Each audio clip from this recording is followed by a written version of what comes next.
I don't think Aaron Rodgers is going anywhere, but I think that Packers need to make some sexy moves to keep him happy and get them over the hump. Welcome to That's Good Sports. I'm Brandon Tiny Boyman Perna. Aaron Rodgers gave one of the most honest post-game interviews we've seen after losing a heartbreaking game in the NFC Championship.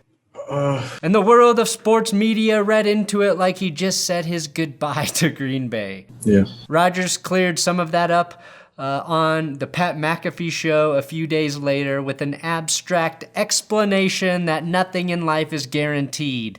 But that doesn't change the fact that the Packers have some holes they need to fill this offseason. They're a team stuck losing the championship game on repeat, like the sports reboot of Groundhog Day, with this creepy dude who wants to fornicate with the varmint. You look beautiful today. All right.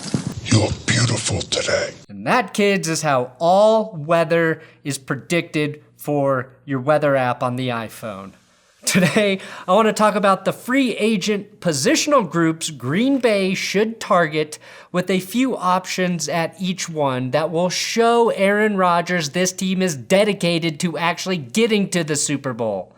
I think if the Packers address 2 to 3 needs via free agency, it will make Rodgers happy. And I just want to mention a bunch of names that I would love to see paired with a god. That's Aaron Rodgers. We will also assume the Packers won't start this year's draft by selecting a guy who couldn't even earn a backup job. That's good sports.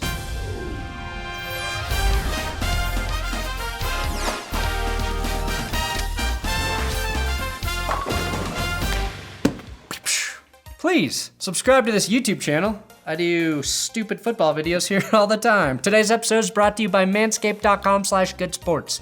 Manscaped has been sponsoring this show for over 2 years now, which means my pubics have been on point for that long. My favorite product Manscaped offers is the Performance Package Kit because it comes with everything you need to groom, which veterans like me can multitask and do simultaneously. The new Lawnmower 3.0, the waterproof below the beer gut trimmer with skin-safe technology helps mow down those pubes. They've got the Crop Preserver ball deodorant, the Weed Whacker nose and ear hair trimmer so you can clearly smell what you're hearing. And if you use my link below and code GOODSPORTS right now, you'll get a free travel bag and anti-chafing boxer briefs, which I'm wearing right now, so I never chafe while shooting this show.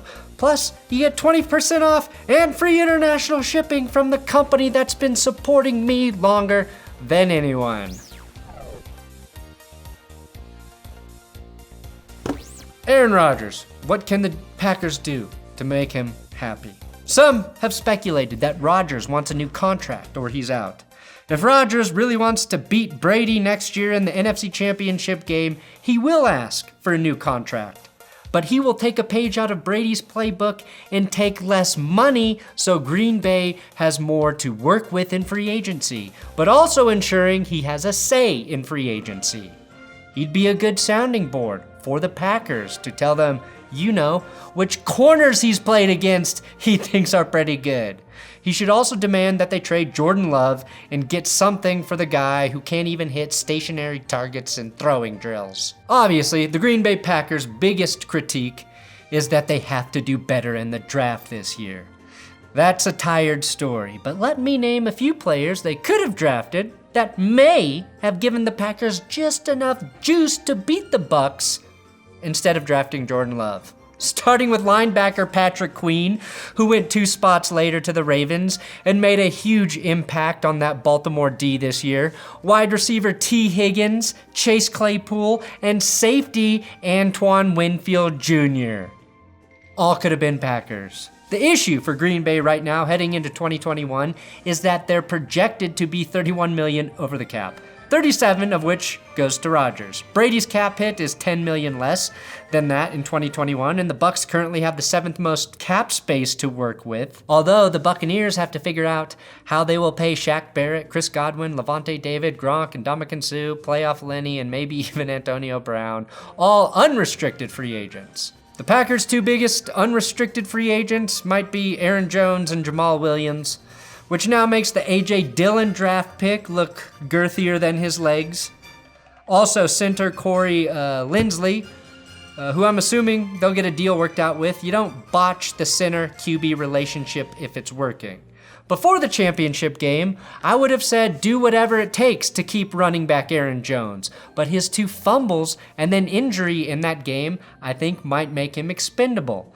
Plus, the quickest return you can get in the NFL draft is on running backs. Then tight end Mercedes Lewis, a free agent, and Robert Tonyan is a restricted free agent. So I bet Tonyan stays with some sort of tender and Lewis leaves or retires.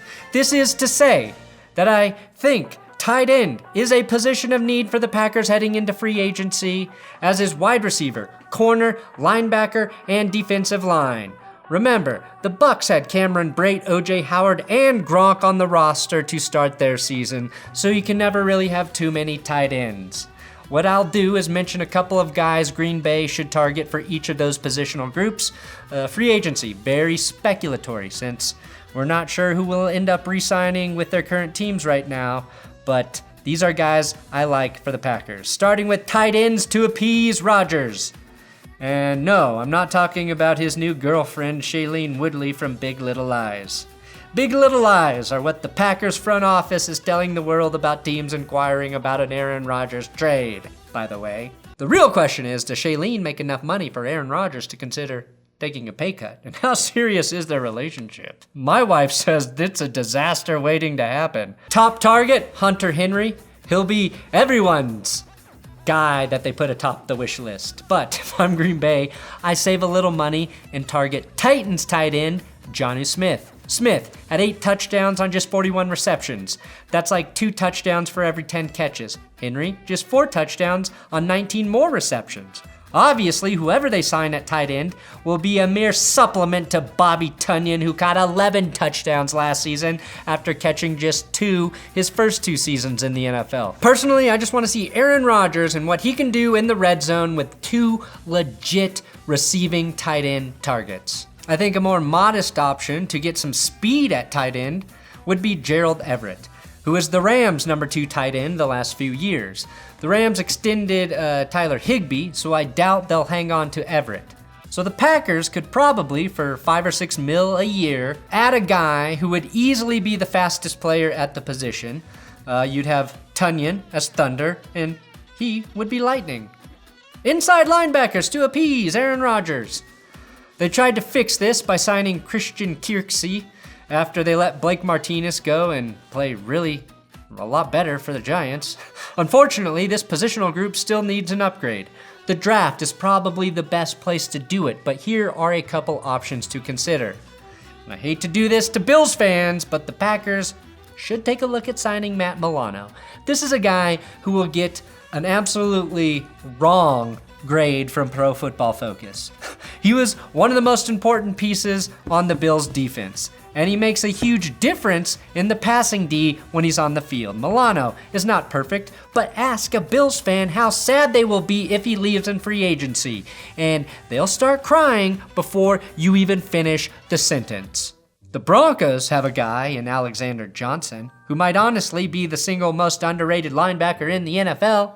He's a restricted free agent, so I don't think Green Bay would part with whatever tender the Broncos slap on him. But if Green Bay would be willing to part with a draft pick, he'd be the cheapest option to provide the biggest instant upgrade I think they could find across the league.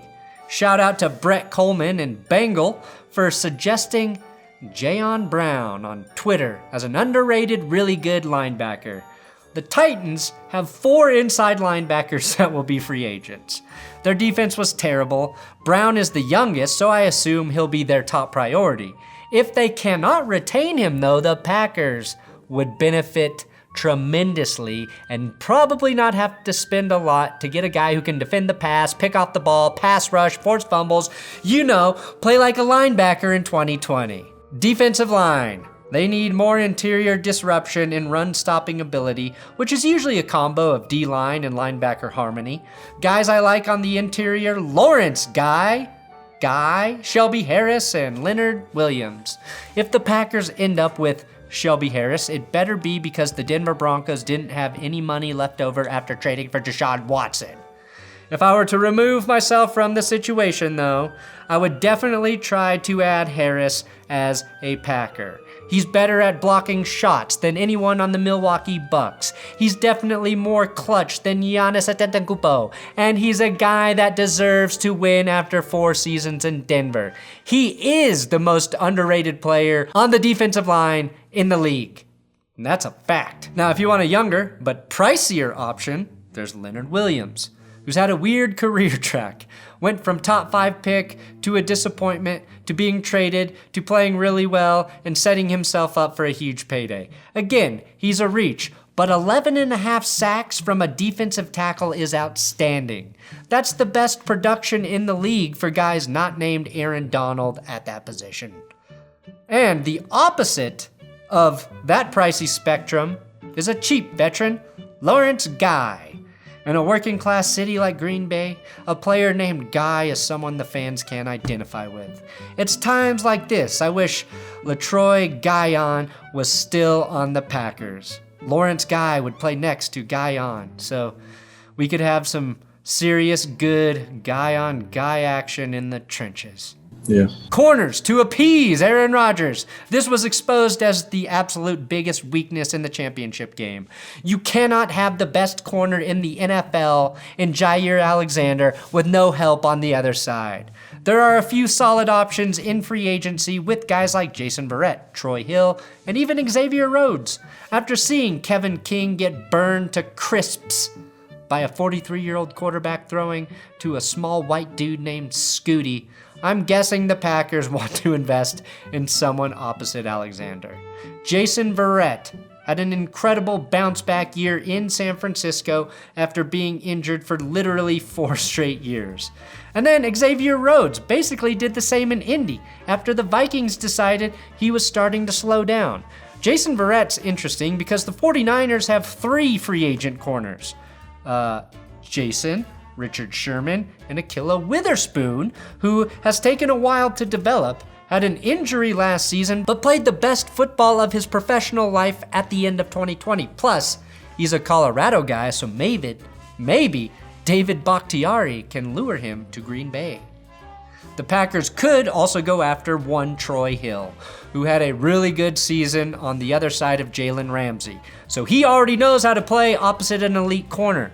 Of course, he did get burned for that 58-yard touchdown in the divisional round by Allen Lazard. Aaron Rodgers was smiling because he knew if he torched Hill on that play, his price actually goes down and the Packers could sign him for a little less in the offseason.